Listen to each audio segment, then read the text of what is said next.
the only fallen angel that was once a friend of Enoch. Once upon a time, in the days before the floods, a fallen angel lost everything: his voice, his home, his place among the heavens, but found an unexpected purpose in the fragile world of humans. This fallen angel, once a celestial being who defied the divine for love, was cursed to walk the earth in silence. Guided by his friendship with Enoch, he became something no one saw coming: the angel of undoing.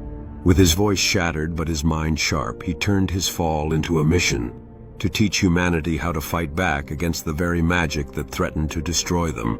But in unraveling curses and breaking spells, did he save the world or set it on a path to chaos? This is his story. The sky above the mountain split open with a death that would echo through eternity. Angel Armoris, once known as Armani among the heavenly hosts, plummeted through the rent heavens like a dying star.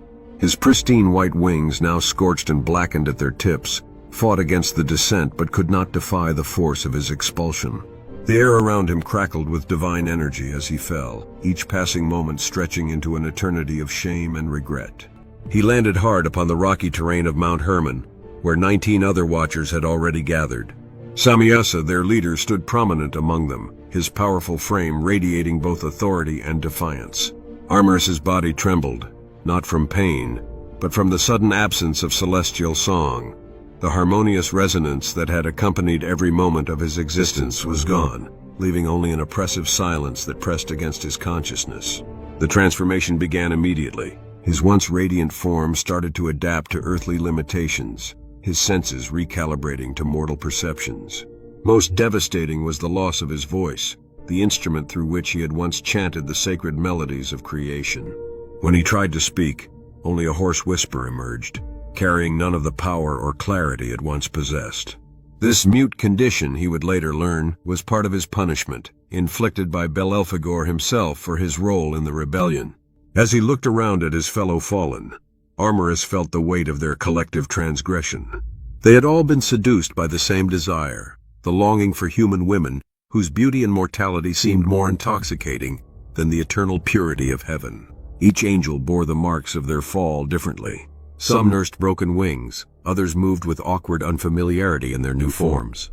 Yet, despite their shared fate, an uneasy tension hung in the air between them. Someza approached, his eyes burning with determination. "We have chosen our path," he declared, though his words carried less conviction than before.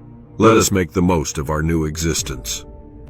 Armoris watched as his former commander surveyed the gathering, noting how the other angels shifted uncomfortably under his gaze. There was no turning back now. They had crossed a threshold that could never be uncrossed. In that moment, standing amidst his fallen brethren on the slopes of Mount Hermon, Armoris understood the true cost of their rebellion. They had traded eternity for mortal desires, divine purpose for earthly passions. As night fell and the first stars appeared in the sky they had abandoned, he felt the full weight of their curse settle upon his shoulders. They were now the ones, cut off from their celestial home and forced to walk a world they barely understood.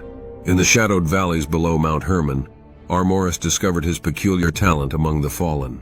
While others reveled in teaching humans warfare and metalwork, he found himself drawn to the delicate threads of magical energy that wove through the fabric of creation. His hands, once instruments of divine harmony, became conduits for unraveling the very spells that bound reality together. The knowledge came to him instinctively, as if the act of falling had unlocked ancient understanding within his being. The humans who sought his guidance were often desperate souls caught in the web of enchantments cast by his fellow watchers. Farmers whose crops failed due to cursed fields, mothers whose children fell prey to mysterious illnesses, and hunters who found their prey always one step ahead, all came seeking answers. Armoris could see the patterns of magic that afflicted them, could trace the lines of power back to their source. But unlike others who taught humans to wield magic, he showed them how to dismantle it, how to counteract the supernatural forces that threatened their lives. His methods were subtle yet effective. He taught humans to create protective wards using natural materials, to identify herbs that could break curses, and to fashion talismans that disrupted magical energies. Unlike the destructive knowledge imparted by his brethren, Armoris's teachings emphasized balance and restraint. A simple iron ring could dispel certain charms. A correctly aligned stone circle might neutralize harmful spirits. His lessons spread slowly but surely, passed from one generation to the next through careful oral tradition. The other fallen angels viewed his work with growing suspicion. Iazel, who had taught men the art of weapon-making, scoffed at what he called undoing. Burkle, master of astrology, accused him of undermining their efforts to elevate humanity. But Armoris remained steadfast in his mission. He saw firsthand how the unchecked magical knowledge spread by his brethren led to chaos. Entire villages consumed by their own hubris. Warriors driven mad by forbidden power, families torn apart by curses they couldn't control. Despite his inability to speak clearly, Armoris developed ways to communicate his teachings. Through gestures, drawings in the dirt, and carefully arranged objects, he demonstrated the principles of counter-magic. He showed humans how to recognize the signs of magical influence, and taught them rituals that could restore natural order. His pupils learned to distinguish between beneficial knowledge and dangerous power, between tools that enhanced life and those that corrupted it. As years passed, Armoris' reputation grew among mortals. They came to call him the Angel of Undoing, recognizing his unique gift for unraveling the damage caused by magical interference. Unlike other fallen angels who sought to dominate or transform humanity, he worked patiently to preserve the natural balance, teaching humans how to protect themselves without succumbing to the temptation of greater power. In this way, he carved out a solitary path among the Watchers, neither fully embracing their rebellion nor seeking redemption, but instead dedicating himself to mitigating their worst successes. The first encounter with Enoch occurred during one of Armoris's rare moments of solitude atop Mount Zapan. The young scribe had been sent by his elders to record the strange phenomena surrounding the mountain, the unnatural storms, the peculiar lights in the sky, and the reports of supernatural beings instructing humans. What he found was an angel sitting cross-legged on a rocky outcrop surrounded by intricate patterns drawn in the dust. Despite his fallen state, Armoris's presence still carried an unmistakable aura of divinity, though tempered by something distinctly human, a weary sadness in his eyes that spoke of profound loss. Enoch approached cautiously, his parchment and stylus ready, but his fear gave way to fascination when Armoris began communicating through gestures. Using stones and leaves, he illustrated complex concepts about the nature of magic and its effects on the world. Where other fallen angels might have demanded worship or obedience, Armoris simply shared knowledge, his damaged voice producing only faint, rasping sounds that carried none of their former power. Yet, through his patient demonstrations and careful arrangements of symbols, he conveyed truths that transcended language. What truly set Armoris apart from his brethren was his genuine curiosity about humanity. While other Watchers viewed humans primarily as means to satisfy their desires or vessels for their knowledge, Armoris listened intently to Enoch's descriptions of human life. The joys of family, the struggle for survival, the pursuit of meaning in a fleeting existence. Through these conversations, conducted in a mixture of gestures and written notes, Armoris began to understand why humans valued their limited time so deeply. He marveled at their capacity for growth despite their fragility, their ability to create beauty even while facing inevitable death. Their friendship deepened as Enoch returned regularly, bringing not just questions but stories of human life. He described how farmers struggled against nature's whims, how parents sacrificed everything for their children, how communities came together to face common threats. These narratives painted a picture of humanity that resonated with something deep within Armoris, perhaps a reflection of his own fall, his own struggle to find meaning after losing everything.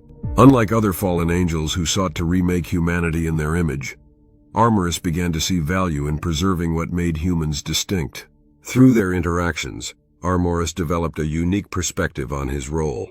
While other Watchers continued to teach humans increasingly dangerous arts, he focused on helping them understand and mitigate these powers. Enoch became both his student and his teacher, showing him how to approach humans not as superior beings dispensing wisdom, but as partners in understanding the world's mysteries. Their relationship evolved into a collaboration, with Enoch documenting Armoris's teachings while also sharing human insights that shaped the angel's evolving philosophy. This partnership proved crucial when addressing the growing chaos caused by the other fallen angels' teachings. Where direct confrontation might have led to violence, Enoch's diplomatic skills combined with Armoris's knowledge allowed them to subtly redirect human development. Together, they crafted solutions that preserved human agency while protecting against magical corruption. Through Enoch, Armorus found a way to express his voice, not through divine command, but through thoughtful dialogue and shared understanding. As decades passed, Armorus's commitment to counteracting his brethren's influence brought him into increasing conflict with the other fallen angels. The situation reached a breaking point when Samiza decreed that all Watchers must contribute to the grand project of elevating human civilization through supernatural means. Armorus refused, standing silent but resolute as his former commander raged against his defiance.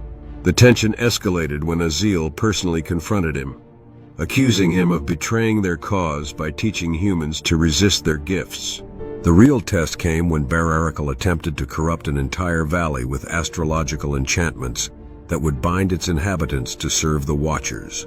Armorus, guided by Enoch's strategic counsel, orchestrated a counter-curse using nothing but natural elements and precise timing. The resulting magical backlash trapped Barail in his own spell for 3 days, a humiliation that sparked outrage among the fallen. Yet even in this victory, Armorus maintained his measured approach, refusing to gloat or escalate the conflict further. Most challenging were the internal divisions among humans themselves.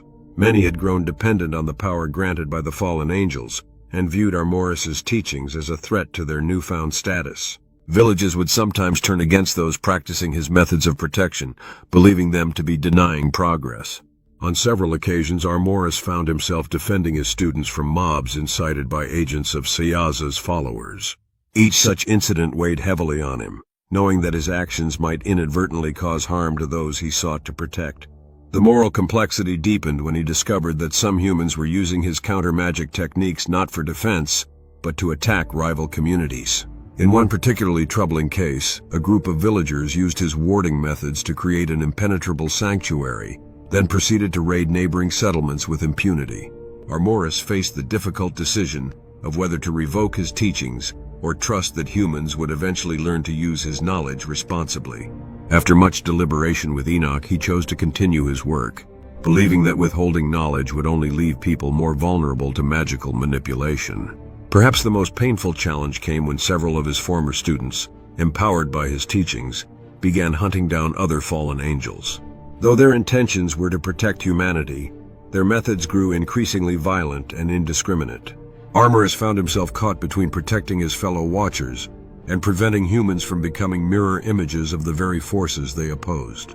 He spent countless nights meditating on these dilemmas, his damaged voice making it impossible to directly intervene in many situations. These conflicts forced Armorus to constantly reassess his position. Was he truly helping humanity, or merely replacing one form of magical dependency with another? Could he justify opposing his brethren when their actions sometimes produced genuine benefits for human society? Each decision carried consequences that rippled through both angelic and human communities, creating a web of cause and effect that defied simple solutions. Yet through it all, he remained steadfast in his belief that knowledge, properly balanced and understood, could help humanity navigate the dangers posed by unrestricted magical power. Thank you for your support.